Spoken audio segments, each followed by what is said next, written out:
تا حالا به این فکر کردی که چرا بعضی از بچه‌ها چیزهایی رو به یاد میارن که هرگز تو زندگی الانشون تجربه نکردن؟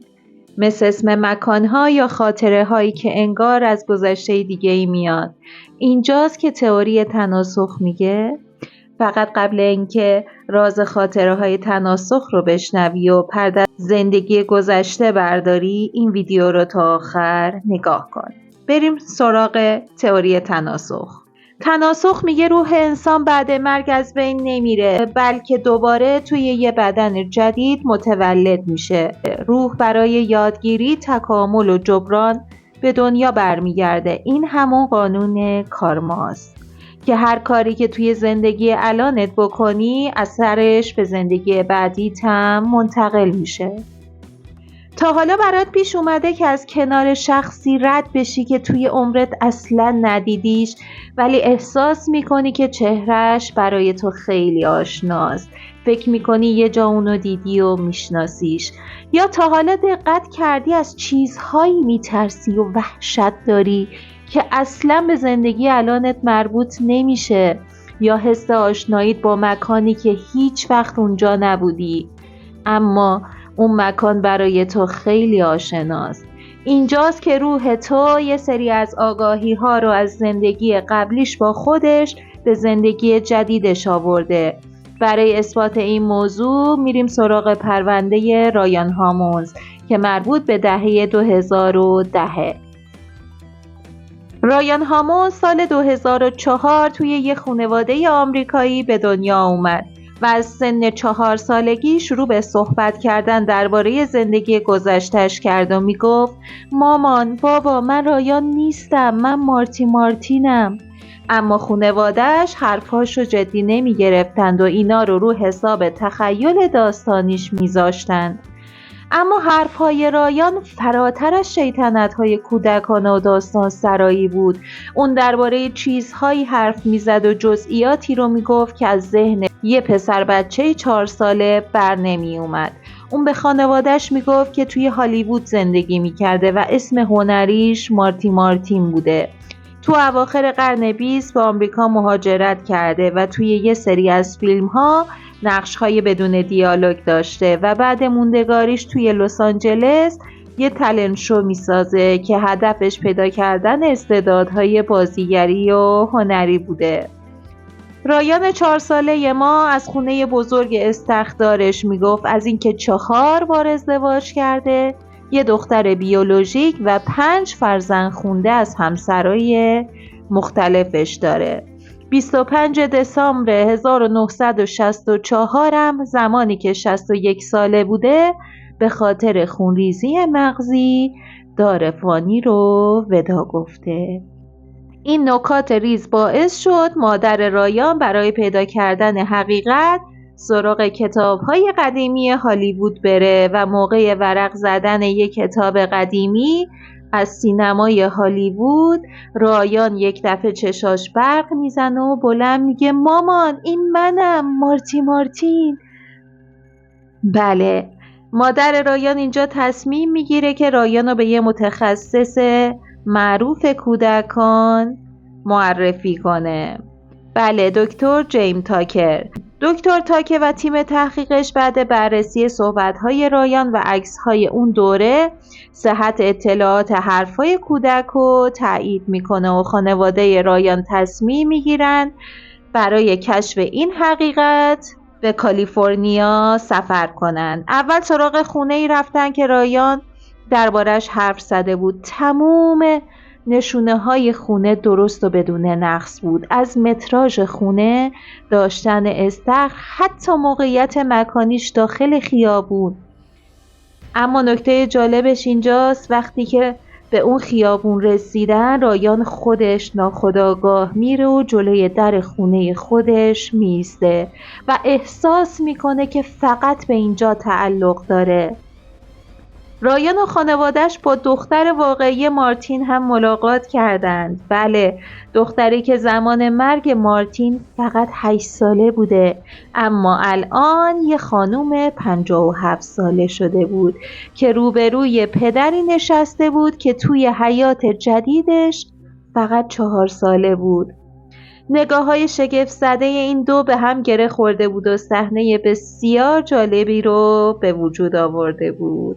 رایان از خاطره‌هایی میگفت که فقط بین خودش و دخترش بودن و کسی دیگه‌ای ازش خبر نداشت، مثل جزئیات چیدمان اتاق دخترش، جزئیات وسایل خونه و حتی اسامی همکاران و دوستاش. این موضوع هم باعث اتصال عمیقی بین رایان و دخترش شده بود.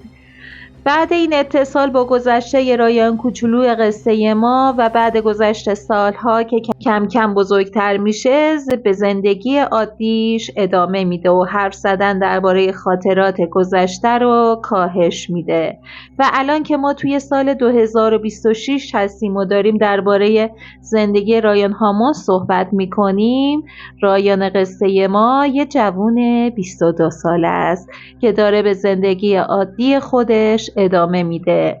و جالبه بدونید که تا به امروز پرونده رایان هاموز یکی از معتبرترین نمونه های تناسخ به شمار میره.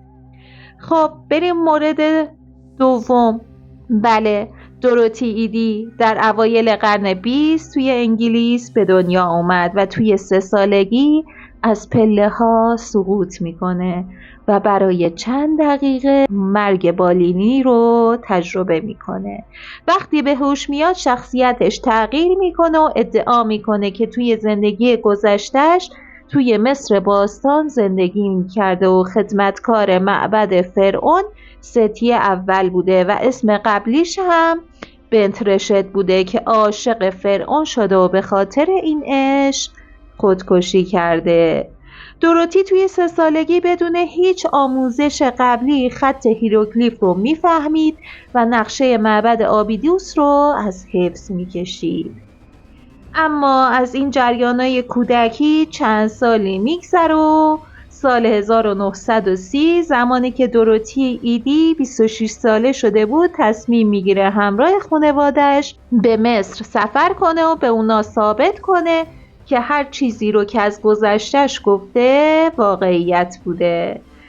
اما وقتی به مصر میرسن به محوطه‌های باستانی و معبد ستی اول توی آبیدوس نزدیک میشن، دوروتی دچار شوک عاطفی میشه و متوجه میشه که به اینجا تعلق داره. دوروتی توی مصر ساکن میشه، به عنوان پژوهشگر کنار مصر شناسان و باستان شناسان حرفه‌ای مشغول به کار میشه. اون از تونل‌های مخفی، اتاق‌های آیینی و مسیرهای ناشناخته‌ای صحبت می‌کرد که به معبد ستی اول می‌رسیدند. از صحبت‌های دوروتی چند سالی می‌گذره و با ادامه حفاری‌ها بخشی از این اتاق‌های آیینی و تونل‌های مخفی که دوروتی گفته بود کشف شدن که صحت حرفاش رو کاملا تایید می‌کردند. مسیرها و اتاقهایی که قبل دوروتی هرگز هیچ باستانشناس و محققی موفق به کشفش نشده بودند. بله، دوروتی در زندگی قبلیش خدمتکار معبد ستی اول بوده که عاشق فرعون میشه، اما یک عشق ممنوعه و رابطه‌ای پنهان خلاف قوانین معبد، عشقی که هیچ وقت اجازه علنی شدن نداشته و چنین رابطه‌ای میتونسته فاجعه سیاسی و مذهبی توی دوره خودش ایجاد کنه. اما وقتی که توی این رابطه عاشقانه از فرعون باردار میشه، تصمیم میگیره بین رسوایی فرعون و نابودی معبد خودکشی رو انتخاب کنه. اینجاست که تئوری تناسخ کامل میشه و مرگی که انتخاب بوده نه تقدیر به زندگی بعدی راه پیدا میکنه. حالا به نظر شما تناسخ یعنی برگشتن خاطره یا ادامه دادن مسیر؟ تو خودت کدومش رو باور داری؟ خب بریم ادامه ماجرا. دوروتی باور داشت که دلبستگیش به مصر، شناختش از معبد و احساسش به بازگشت به خونش همش از همون عشق ناتمام سرچشمه میگیره.